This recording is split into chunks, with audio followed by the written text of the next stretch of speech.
Are you reading like a warrior? Do you know that there's enough difference between academic reading and reading for the art of military leadership development that it might justify the use of an entirely different term? Stay with us, for that's what we'll be discussing on this episode of the Evolving Warfighter, as we give you 9 ways to improve your leadership development through the art of reading.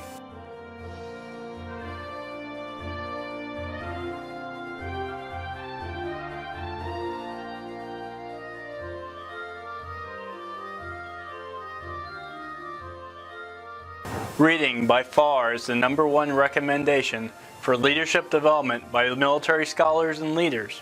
With so many individuals recommending the art of reading to improve leadership, we should ask ourselves some simple questions. The first being, what do they mean by reading? And what practices could be used to improve our reading to ensure that we are the best leaders for the modern battlefield? In the simplest terms, reading is taking written characters and converting them back into spoken word. This is only part of the meaning when someone says you should read for self-development.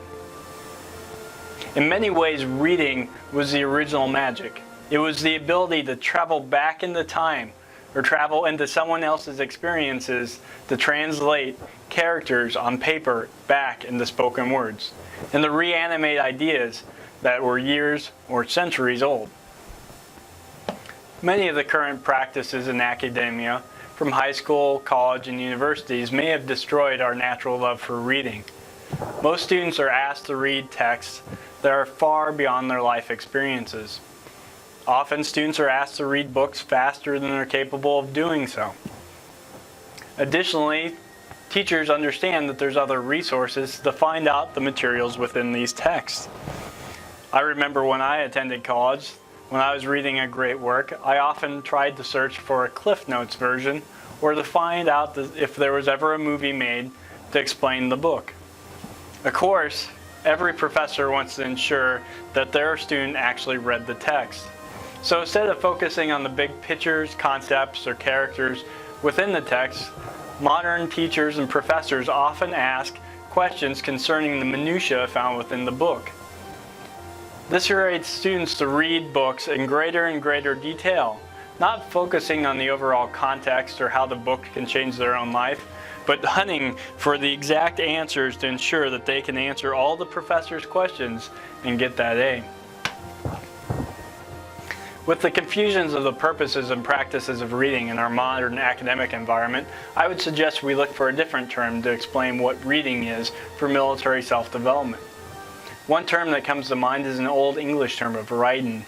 This term goes far beyond translating written characters into spoken word and goes into much higher thought processes.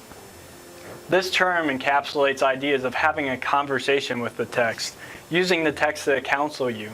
In other words, drawing out the meaning of the text to shape and change one's life.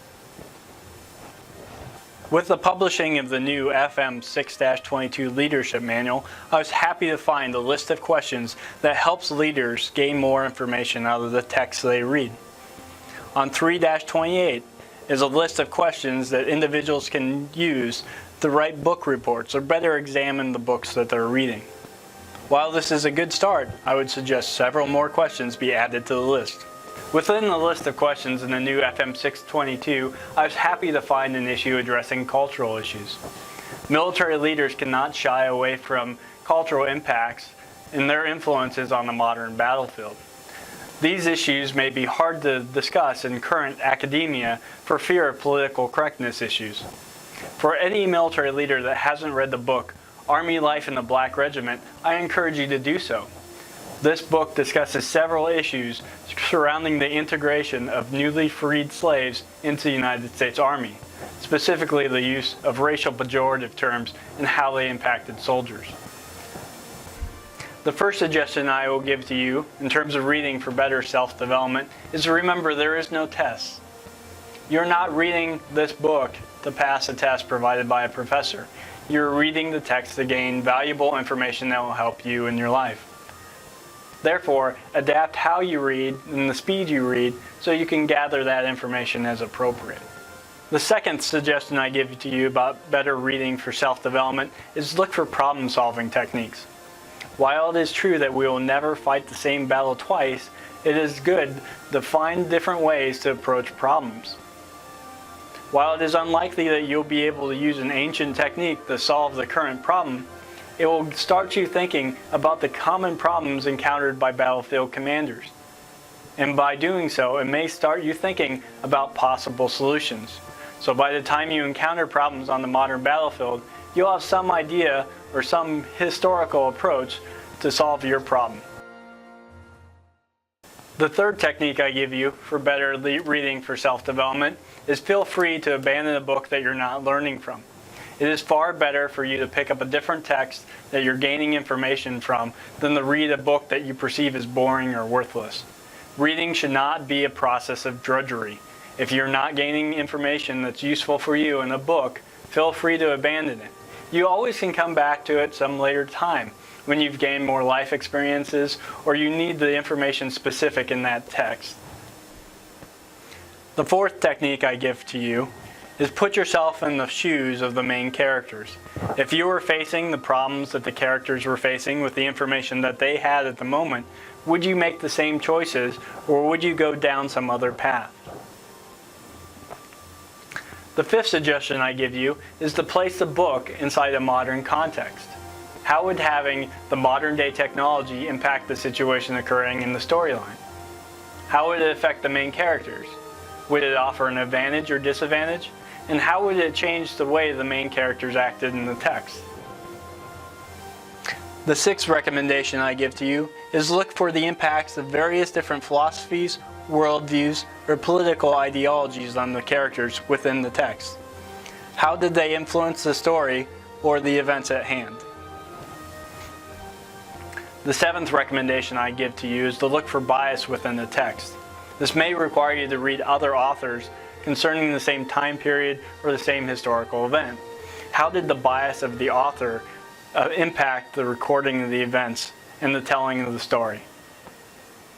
The eighth recommendation is to find books that can be read in groups to better inform each of the books. The example I have for you includes books such as Homer's Iliad, Achilles in Vietnam by Jonathan Shea, and On Killing by Lieutenant Colonel Dale Grossman. These three books, when read together, do a very good job in informing you from an ancient story of the Trojan War on the fall of a great commander that experiences post-traumatic stress disorder. My final suggestion, in the true spirit of Writin, is to have a conversation with your books.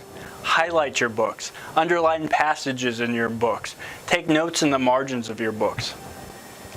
Engage in your books in terms of questioning their passages, trying to determine how they can be used in your life to engage with your problems. If you're working with a borrowed book or a book of high value, consider having a notebook available to write down your notes as you read. While this video is mainly concerned with written or electronic text, many of these techniques can also be applied to audiobooks. For those of you that have yet to find the resource of LibriVox.org, I encourage you to check out that site. There you will find thousands of free books that you can engage with during your free time or your commute to work to further your leadership development. For those of you that don't know where to begin in terms of reading for leadership development, I suggest you check out one of these reading lists. I also recommend that you consult with a superior or a peer in terms of asking for a recommendation for a book. These individuals might be in the best situation to provide you with specific guidance to meet your specific leadership development needs. While this was best said by Beagle, before you point Johnny to a book, you must ensure that Johnny knows how to read. I hope that you have found the resources within this video useful to you. I hope at this point you can engage in a higher level reading for leadership development. For those of you that like this video, I encourage you to also check out the article entitled Can Johnny Lead?, published in the Small Wars Journal. This resource is also a great resource of finding reading material to help with your leadership development. What books do you believe that all Army leaders should read? What are your recommendations for a reading list? Are there questions that you ask while you read for leadership development? If you have any recommendations, please leave them below. Thank you for watching this episode. If you'd like more videos concerning military self-development, please subscribe to the Evolving Warfighter.